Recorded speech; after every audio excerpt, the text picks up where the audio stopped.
Assalamualaikum warahmatullahi wabarakatuh.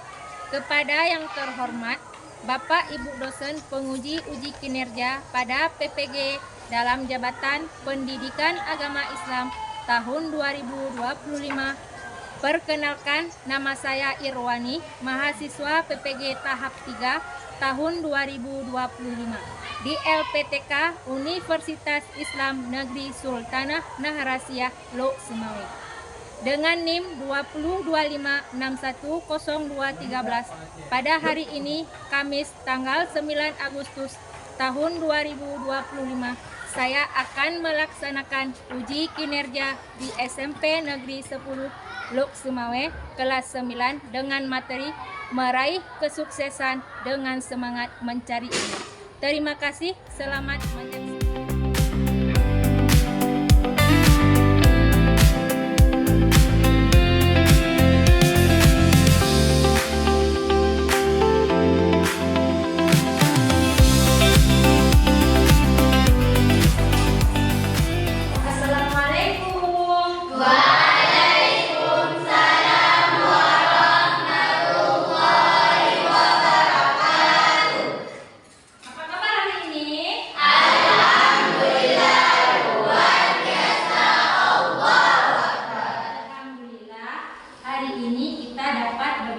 Kembali, Ibu cek kerapian dulu ya. Udah sampah. Alhamdulillah udah bersih. Sudah siap untuk belajar? Sudah. Sebelum kita memulai pelajaran, kita lebih baik berdoa dulu. Siapa yang mau pimpin doa? Coba. Siapa yang mulai? Ashraf. Coba ke depan. Assalamualaikum warahmatullahi wabarakatuh.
Indonesia Raya.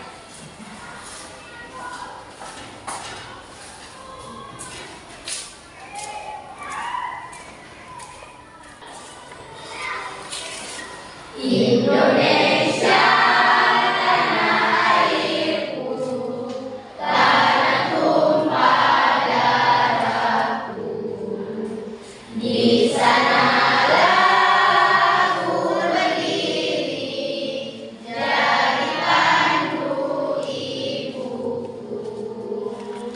Indonesia kebangsaanku, bangsa dan tanah airku. Marilah kita berseru, Indonesia bersatu.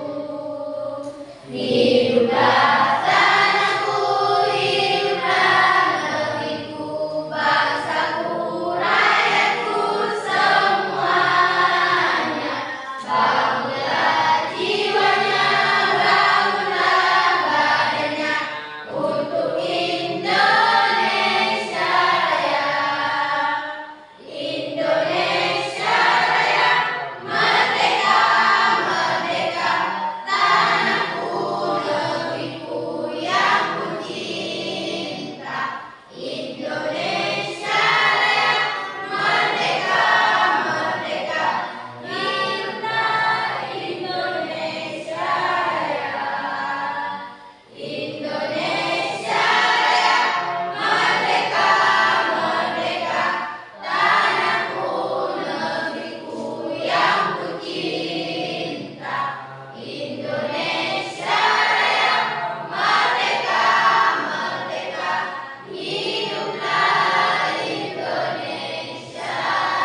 absen dulu. Arif Hidayatullah. Hadir, Bu. Ahmad Sibral. Hadir, Bu. Tasya. Hadir, Bu. Sebelum kita belajar, kita sebaiknya membuat stretching dulu. Ya, semangat ini kan udah mulai mengantuk kan? Kita buat stretching sekalian. Coba yang semangat ya. Tepuk 1. Tepuk 2. Tepuk 3. Tepuk 4. Tepuk 5. Ya. Materi hari ini adalah tentang judulnya adalah meraih kesuksesan dengan semangat mencari ilmu. Nah, tujuan pembelajaran kita hari ini adalah memahami pengertian ilmu, ciri-ciri ilmu, jenis-jenis ilmu, pentingnya ilmu dan hikmah mencari ilmu. Kemudian bisa menyebutkan ayat Al-Quran yang berkaitan dengan keutamaan mencari ilmu. Dan yang ketiga, menjelaskan makna dan hikmah dari ayat-ayat Al-Quran tentang semangat mencari ilmu dan menunjukkan pentingnya mencari ilmu, menuntut ilmu dalam kehidupan sehari-hari. Itu adalah tujuan kita belajar hari ini. Nah, yang pertama itu pengertian ilmu. Apa itu ilmu? Ilmu berarti pengetahuan yang membawa manusia mengenal Allah Subhanahu wa Ta'ala, memahami ciptaannya dan menuntun kepada kebenaran. Ilmu bukan sekedar mengumpulkan informasi, tetapi ilmu itu adalah cahaya atau nur, yang menerangi hati dan akal untuk membedakan antara yang baik dan yang buruk. Yang buruk itu adalah ilmu. Yang kita tuntut hari ini adalah ilmu. Sudah pahamnya apa itu ilmu? Sudah. Alhamdulillah. Mengapa Allah Subhanahu wa Ta'ala meninggikan derajat orang-orang yang berilmu? Coba ya, siapa yang bisa jawab? Coba siapa namanya? Haira. Coba jawab. Allah Subhanahu wa Ta'ala meningkatkan derajat orang-orang berilmu karena ilmu menjadikan manusia lebih dekat kepadanya, bermanfaat bagi sesama, serta mampu mengamalkan agama dengan benar dan bijak. Ya, tepuk tangan kepada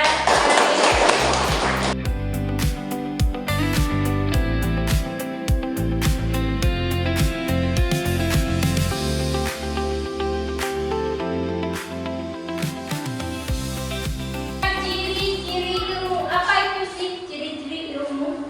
Nah, ciri-ciri ilmu itu yang pertama bersumber dari Allah Subhanahu wa Ta'ala. Nah, ilmu itu dasarnya dari Allah Subhanahu wa Ta'ala. Segala ilmu pada hakikatnya berasal dari Allah. Sebagaimana firman Allah, Bismillahirrahmanirrahim, surat Al-Alaq ayat 5, Allamal insana ma lam ya'lam. Coba baca ikuti Ibu. Bismillahirrahmanirrahim.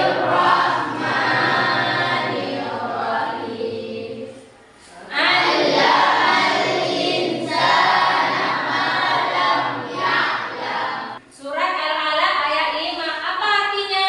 Dan Dia mengajarkan kepada manusia apa yang tidak diketahuinya. Sebelum manusia itu mengetahui, Allah sudah mengajarkan kita. Itu surat Al-Alaq ayat 5. Ilmu adalah amanah dan karunia yang diberikan Allah agar manusia dapat mengenal dan menyembah Allah. Nah, dengan ilmu kita diberikan oleh Allah agar dapat mengenal Allah Ta'ala. Kemudian ciri-ciri ilmu itu mendorong keimanan dan ketakwaan. Nah,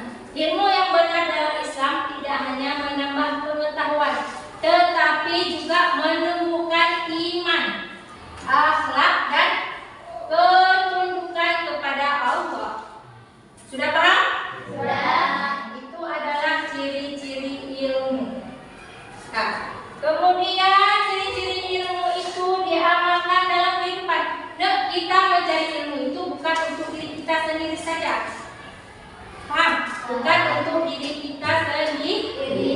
Kita mengamalkan untuk diri kita sendiri dan mengajarkan kepada orang lain.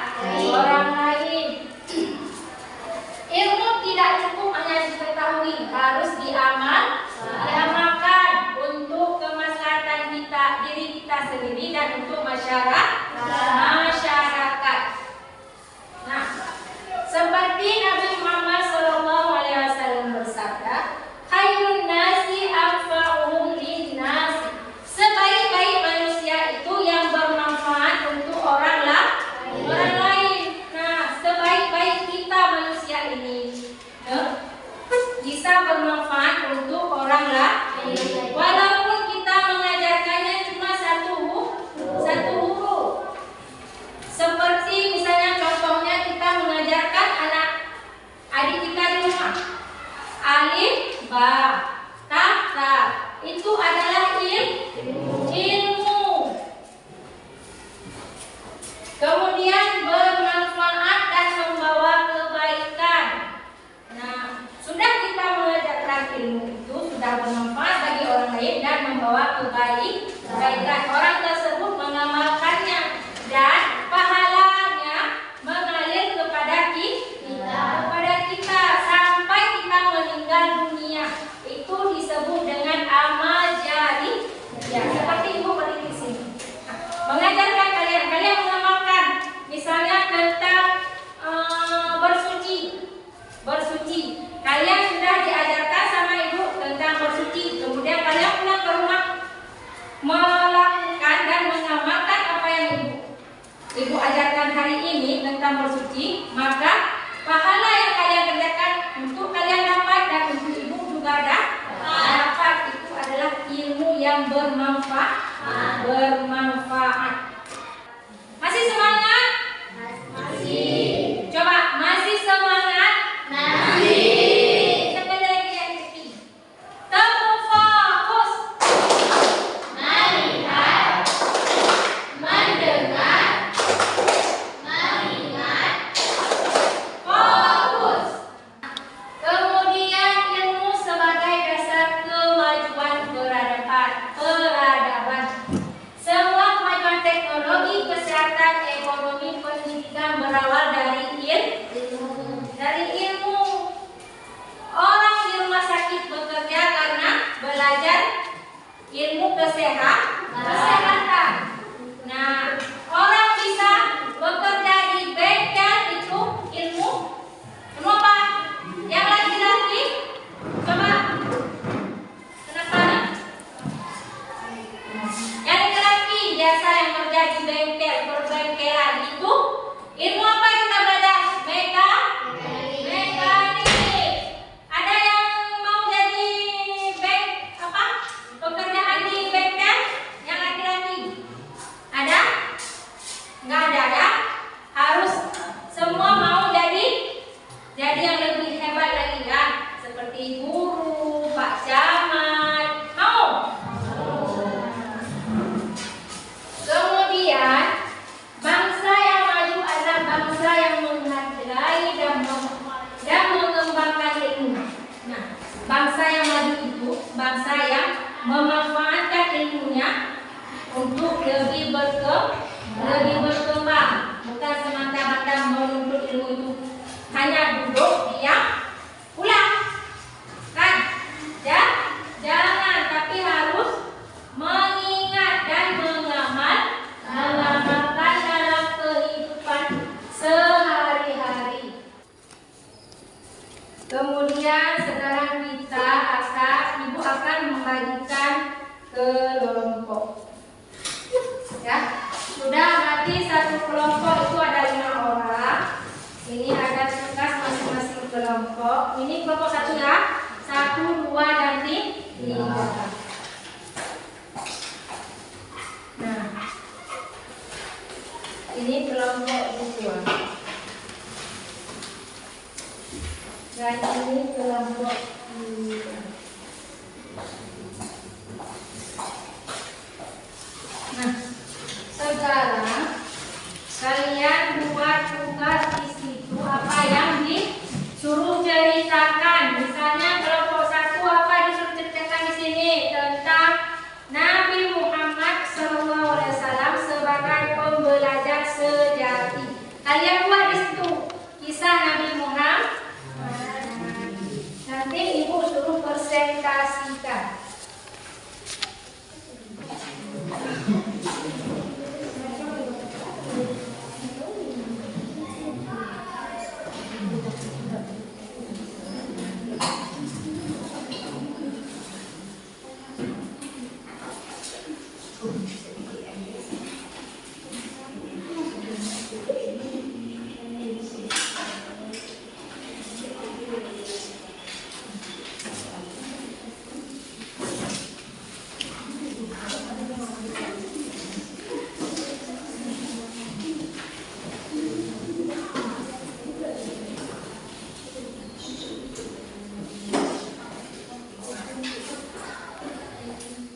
Nah, sekarang kalau sudah siap kalian mempresentasikan hasil kerja kelompok kalian masing-masing. Ibu panggil dulu kelompok 1 ya. Sudah siap? Silakan maju ke depan di sini aja ya. Silakan.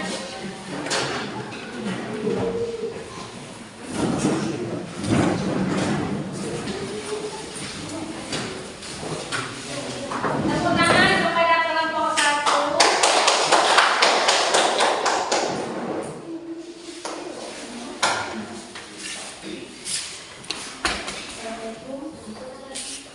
Assalamualaikum warahmatullahi wabarakatuh. Waalaikumsalam warahmatullahi wabarakatuh. Kami dari kelompok 1 ingin mempresentasikan kerja kelompok kami dengan kisah Nabi Muhammad SAW sebagai pembelajar sejati. Tulisan awal, Nabi Muhammad SAW lahir di Mekah, tumbuh menjadi seorang pemuda yang jujur dan bijaksana. Meski tidak bisa membaca dan menulis, beliau memiliki rasa ingin tahu yang besar dan selalu berusaha memahami lingkungan sekitarnya. Buah gerak. Sebelum menjadi Nabi, Muhammad SAW sering menyendiri di Gua Hira untuk merenung. Di sana, beliau memikirkan tentang kehidupan alam semesta dan keberadaan Tuhan. Ini menunjukkan bahwa beliau adalah seorang yang selalu mencari ilmu dan kebenaran. Wahyu pertama. Pada usia 40 tahun, Nabi Muhammad SAW menerima wahyu pertama dari Allah SWT melalui malaikat Jibril. Peristiwa ini menjadi titik awal perjalanan beliau sebagai seorang nabi dan rasul. Belajar dari wahyu setelah menerima wahyu, Nabi Muhammad SAW terus belajar dan memahami isi Al-Quran. Beliau juga belajar bagaimana mengamalkan ajaran-ajaran dalam Islam kehidupan sehari-hari. Interaksi dengan sahabat, Nabi Muhammad SAW selalu berinteraksi dengan para sahabatnya.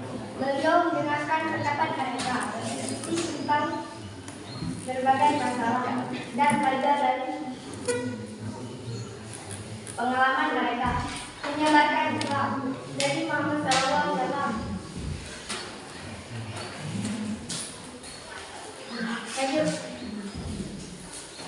tidak hanya belajar untuk diri sendiri,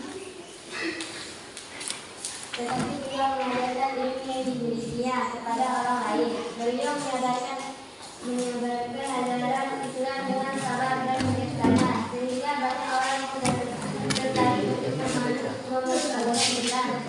Keteladanan Nabi Muhammad SAW adalah sebagai seorang pembelajar sejati.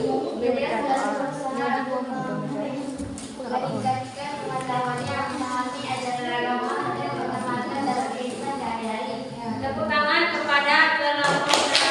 Sekarang ibu tugasnya ditempel di papan tulis. Coba.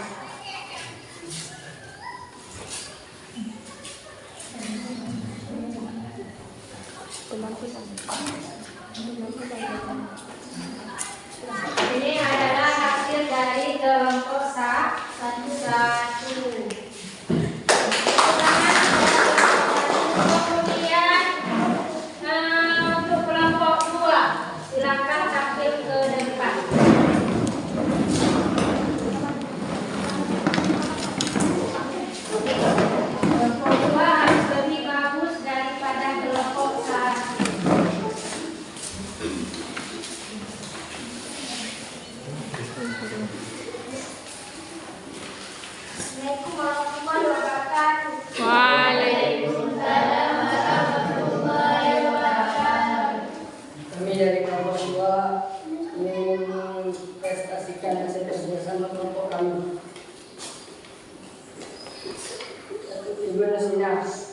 Tulisnya yang di barat dikenal sebagai Avicenna adalah seorang ilmuwan muslim terkemuka yang hidup pada abad ke-10 dan ke-11 Masehi. Ia dikenal sebagai bapak kedokteran modern karena kontribusinya yang besar dalam bidang kedokteran, filsafat dan lainnya. Kehidupan awal dan pendidikan. Tulisnya lahir pada tahun 980 Masehi di Astana, dekat Bukhara, sekarang Uzbekistan. Sejak usia muda, dia menunjukkan kecerdasan yang luar biasa. Pada usia 10 tahun, dia telah hafal Al-Quran dan mempelajari berbagai ilmu pengetahuan seperti logika, geometri, dan astronomi. Sudah?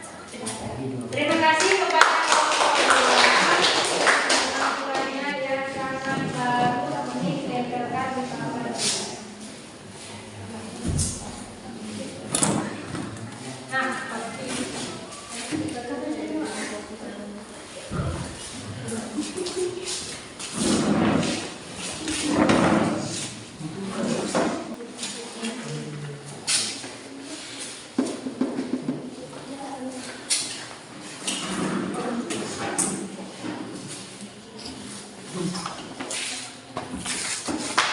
ya.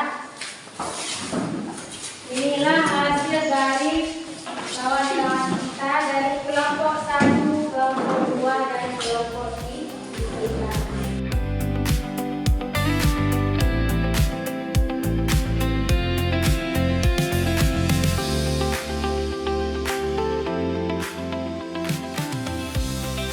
Nah, kesimpulan dari kelompok 1 coba disimpulkan hasil-hasil kelompoknya. Jadi Muhammad SAW adalah sosok yang sangat mencintai ilmu. Wahyu pertama yang turun adalah perintah Iqra, bacalah. Beliau selalu mendorong umatnya untuk belajar, bahkan menyatakan bahwa menuntut ilmu boleh dilakukan hingga ke negeri Cina, sangat jauh di masa itu. Nah, itu adalah hasil kesimpulan dari kelompok 1. Nabi Muhammad saja mengatakan bahwa kita disuruh tuntut ilmu walaupun sampai ke negeri Cina.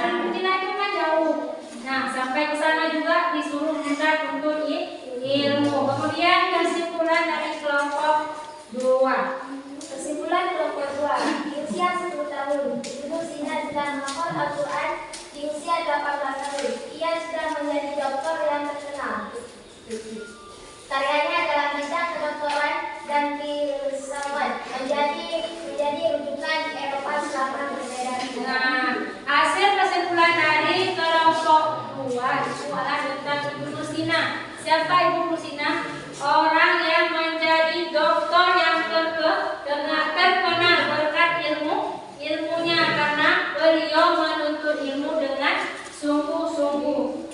Nah, hasil kelompok 3 apa kesimpulannya? Kesimpulan kelompok 3, dia adalah seorang ilmuwan dan tokoh penting Indonesia yang dikenal karena kontribusinya dalam bidang teknologi, penerbangan dan pemimpinannya sebagai presiden Indonesia dengan pendidikan tinggi di bidang teknik penerbangan. Karir cemerlang di industri pesawat terbang, tetap pengabdian di pemerintahan dan pendidikan. Habibie menginspirasi generasi muda untuk berinovasi dan berkontribusi bagi Indonesia bangsa. Nah, itulah hasil kesimpulan dari kelompok 3, yaitu presiden kita yang keberapa? Yang ketiga, yaitu Profesor B.J. Habibie.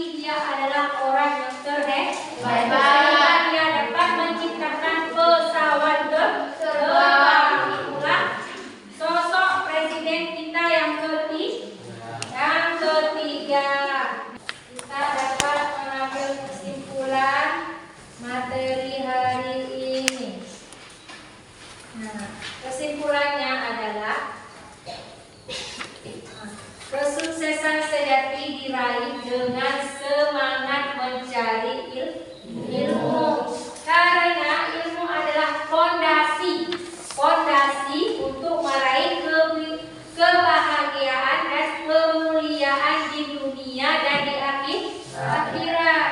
Ilmu itu adalah fondasi. Tahukah fondasi seperti kita buat rumah? Fondasi adalah dasar. Dasarnya untuk meraih kebahagiaan dan kemuliaan dunia dan di akhirat. Nah, menuntut ilmu itu adalah ibadah. Menuntut ilmu adalah ibadah yang wajib dan dapat mengangkat derajat seseorang. Memiliki ilmu juga memungkinkan seseorang mengambil keputusan yang tepat. Nah, misalnya kita menuntut ilmu itu dapat mengambil keputusan yang tepat, mengembangkan diri serta mengamalkan ajaran agama yang pada akhirnya akan membawa kepada kesuksesan dan kebahagiaan dunia dan akhirat. Itu adalah kesimpulan kita hari ini. Minggu depan kita akan berjumpa kembali dengan materi yang berbeda. Nah, apa materi kita yang akan datang? Yaitu tentang toleransi dan menghargai perbedaan. Nah, toleransi itu dan menghargai perbedaan.